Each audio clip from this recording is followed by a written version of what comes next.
کی پوری کائنات ہم سب میں آج پوری کائنات ہم سب فانی ہے. ہم سب نے اپنی باری پر موت کا ذائقہ چکھنا ہے. اس دنیا سے جانا ہی جانا ہے. مگر افسوس ہمیں یہ دنیا یاد رہتی ہے، موت بھول جاتی ہے. یعنی ہم موت کو بھول جاتے ہیں، دنیا ہی کو یاد رکھتے ہیں.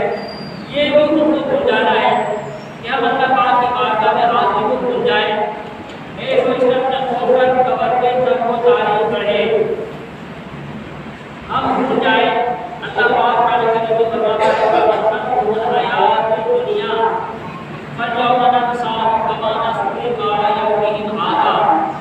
اور دنیا کی زندگی نے انہیں دھوکہ دیا تو آج ہم انہیں چھوڑ دیں گے، کیونکہ انہوں نے اپنے اس دن کی ملاقات کو برا رکھا تھا.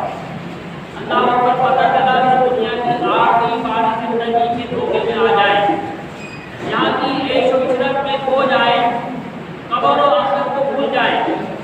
وہ بھی ان کو بھولنے والے ہیں.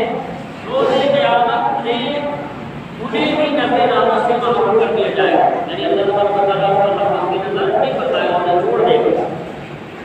روایت میں ہے کہ حضرت ابراہیم علیہ السلام کہیں بیٹھے تھے، بیٹھے بیٹھے تو تکبیر کو سن گئے، بیٹھے بیٹھے مسکرانے لگے. پھر تھوڑی ہی دیر بعد رونا شروع ہو گئے. لمبے قریب مرتبہ کرتے ہیں حضرت ابراہیم علیہ السلام کی یہ کیفیت ہے کہ بیٹھے بیٹھے تھوڑی دیر پہلے رونے لگے، اس کے بعد مسکرانے لگے. تو حالانکہ رب کریم تو جانتا ہے، لیکن اللہ تعالیٰ نے پوچھا اے ملک الموت تم مسکرائے کیوں، پھر روئے کیوں؟ عرض کیا اللہ کے مرتبہ تم نے مجھے حکم دیا، میں خاتون کی روح قبض کرنے پہنچا.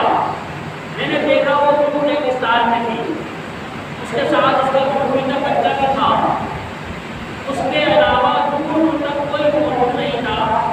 اس خاتون کے روح قبض کرتے وقت مجھے بچے پر رحم آیا. یعنی اس ویران بیابان ریگستان میں جب اس کی ماں کو بھی موت دے دی جائے گی، مر جائے گی، تو بچے کا رکھوالا دیکھ بھال کرنے والا کون ہوگا؟ اس بچے پر جو ہے مجھے بڑا رحم آیا، لیکن میں نے اس کی ماں کی روح قبض کر دی. چنانچہ میں اس بچے کو وہیں چھوڑ کر ماں کی روح قبض کر لایا. آج اچانک اسی بچے کو ذاتی سوچ کر مجھے رونا آ گیا. عرض کیا ہے مالک کریم، یہ تھی میرے رونے کی وجہ. مسکرایا اس لیے تھا، ایک مرتبہ ایک شخص کی روح قبض کرنے پہنچا. وہ بوڑھا آدمی تھا، کمر جھکی ہوئی تھی، لاٹھی کے سہارے چلتا تھا. جب میں اس روح قبض کرنے پہنچا تب وہ ایک موتی کے پاس تھا جس کا ٹوٹا ٹوٹ گیا تھا. وہ بوڑھا موتی سے کہہ رہا تھا میرے بچے کا ایسا مضبوط تلبہ لگاؤ کہ کم از کم سال تو گزر ہی جائے. اسے دیکھ کر میں مسکرا پڑا کہ دیکھو کتنا بوڑھا ہو چکا ہے، میں ابھی اس کی روح قبض کرنے والا ہوں اور یہ سال بھر زندہ رہنے کی امید لگائے بیٹھا ہے. آج اسی بوڑھے کو بتانے سوچ کر مجھے پھر سے یعنی مسکرا پڑا. اللہ پاک نے فرمایا ہے کہ موت اتنا کثیر اوقات کا فرض کا بے شک جس نے تجھے رلایا وہی ہے جس نے تجھے ہنسایا. یعنی جس بچے کو تو بے آسرا چھوڑ کے آیا تھا ویران بیابان میں کہ اس کی ماں کی روح قبض کرتی تھی، یہ بہت بوڑھا تھا کہ ہم نے اس کو زندگی بھی دی اور اتنی بوڑھی یعنی بڑھاپے تک اس کو اپنے زندہ رکھا اور اس کے معاملات کو ہم نے جو ہے انجام دیا، اس کی ضروریات پوری کی. اور آج جب تو اس کی روح قبض کرنے آیا تو وہ جو ہے اپنی یعنی زندگی کے ایک سال کی تاریخ پر جاتا رہا. قبض کرنے کا مقصد یہ ہے کہ انسان کو اللہ کو بھروسہ رکھنا چاہیے. اپنے ہر وقت جو ہے اپنی دنیا کی فکر کرتا ہے کہ مجھے کھانے کو کیسے ملے گا، گھر والوں کو کیسے پورا کروں گا. یعنی ان فکرات کی وجہ سے بندہ اللہ کی یاد سے کم ہو جائے. یہ نہیں ہونا چاہیے.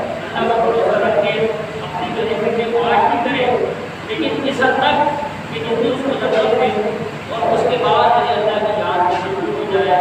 نہ نماز چھوڑے، نہ آگے کسی کو بھی جو ہے نہ بربادی کرے. اللہ کے حکم کو بجا لاتا رہے، اللہ کا حکم پورا کرتا رہے. اللہ تبارک و تعالیٰ ہمارے دنیا کے معاملات کو سنبھال دے گا. ہم یہ نہ سوچیں کہ کوئی آسرا ہے، کوئی مدد کرنے والا نہیں. اللہ کی ذات میں مسلمان کا بھروسہ کرنا چاہیے. جیسا کہ ترجمہ بڑا ضروری ہے. جبرائیل علیہ السلام اس بچے کو بھی آسرا